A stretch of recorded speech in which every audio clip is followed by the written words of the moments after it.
ஜேம்ஸின் Aadiperukku sale August 1 முதல் 3 வரை ஒரு பர்ச்சேஸ் 3 பெனிஃபிட்ஸ்.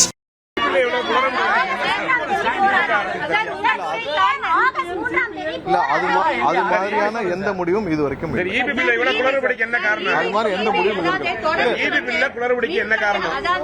ஒண்ணு இல்ல. இல்ல ஒரே நிமிஷம் இபி பில் விஷயமாக ரீஅசஸ்மெண்ட் முழுமையாக நடந்துட்டு வருது. ஒவ்வொரு நாளும் இப்ப நம்ம சொன்ன அந்த 3,70,000 வந்து நம்மளா எடுத்துதான் நம்ம ரீஅசஸ் பண்ணிட்டு இருக்கோம். இபிஐ வந்து மின்சார வாரியமாக நம்மளாவே எடுத்துதான் அந்த அசஸ்மெண்ட் பண்ணிட்டு இருக்கோம். விரைவாக இது முடிஞ்ச பிறகு ஒவ்வொரு நாளும் எவ்வளவு தூரம்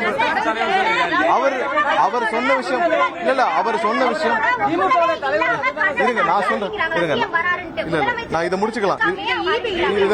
அதாவது என்னன்னா இவர் எதிர்கட்சி தலைவர் திரு ஸ்டாலின் அவர்கள் சொன்னது என்னன்னா 3,70,000 கம்ப்ளைண்ட் வந்திருக்காங்க. அவ்வளவு கம்ப்ளைண்ட் வரல, நம்மளால தான் அசஸ்மெண்ட் பண்ணிட்டு இருக்கோம். அசஸ்மெண்ட் பண்ணி முடிச்ச பிறகு கண்டிப்பாக அது ஒவ்வொரு நாளும் அதுக்கான எவ்வளவு நம்ம பண்ணிருக்கோம், எவ்வளவு எரர் இருக்கு நம்ம வந்து வெளியிட போறோம்.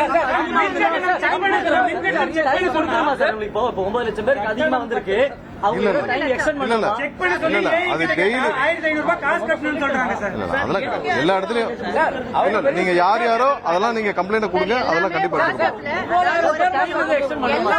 அந்த மாதிரி எந்த எக்ஸ்டென்ஷன் அந்த மாதிரி அதுதான் குழப்பற விஷயமாக தான் திரு ஸ்டாலின் அவர்கள் கொடுத்திருக்காரு. அது இந்த மாதிரி எந்த எக்ஸ்டென்ஷன்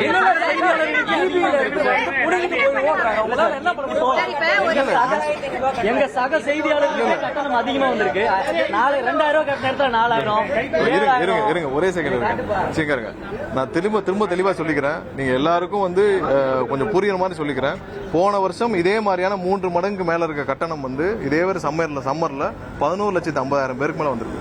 இந்த வருடம் வந்து 9,60,000 பேர்கிட்ட வந்திருக்கு. இதை நம்மளா வந்து இன்னைக்கு 3,70,000 பேருக்கு ரீஅசஸ்மெண்ட் கம்ப்ளீட்டா பண்ணிட்டு இருக்கோம். நேற்று இருந்து ஆரம்பிச்சிருக்காங்க, ஒவ்வொரு இடத்துல பண்ணிட்டு இருக்காங்க. எங்கெல்லாம் வேரியேஷன்ஸ் இருக்கோ ரீஅசஸ்மெண்ட் நேரா போய் ஏடி லெவல் ஏஇ லெவல் கொஞ்சம் நான் சொல்றேன் நான் சொன்னா முடிச்சுக்கிட்டேன்.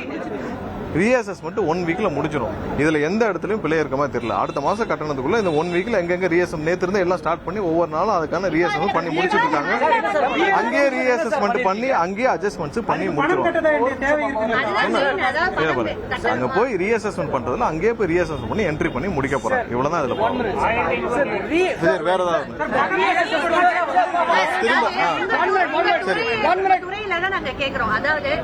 இப்ப நான் சொன்னதுல எல்லாருக்கும் புரிஞ்சதுல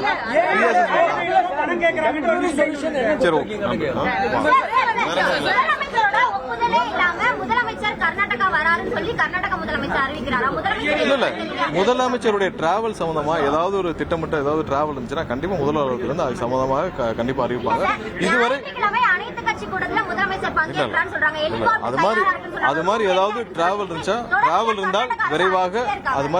இருந்தால் விரைவாக அறிவிக்கப்படும். டார்லிங் ஜேம்ஸின் ஆடிப்பெருக்கு சேல் ஆகஸ்ட் 1 முதல் 3 வரை ஒரு பர்ச்சேஸ் 3 பெனிஃபிட்ஸ்.